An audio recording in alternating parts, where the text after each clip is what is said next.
Well, Singapore's core inflation has surged to a 13-year high, driven by rising prices of food and utilities.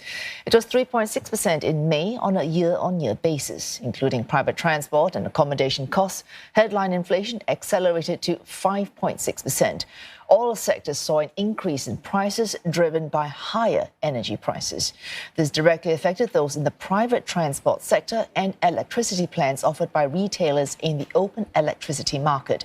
Services inflation also increased slightly due to higher spending on holiday expenses and point-to-point services. Food inflation jumped the most as the price of food services rose more strongly. In the near term, authorities say inflation is expected to pick up before moderating at the end of the year.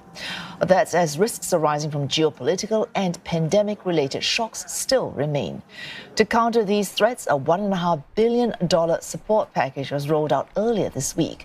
It aims to counter the effects of rising prices, especially for the lower income and vulnerable groups. The measures include help for firms and workers that were calibrated so as not to stoke further inflationary pressures. Still, one analyst says the impact of the support package in mitigating the effects of rising prices will be limited.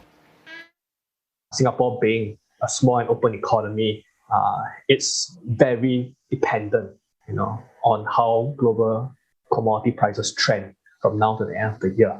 But suffice to say, with the 1.5 billion support package, it might actually inject a very small, a marginal boost to GDP. Our current growth is at 3.5%. And if we look at the fiscal multiplier effect, it could actually have a very small 0.1 percentage point increase in GDP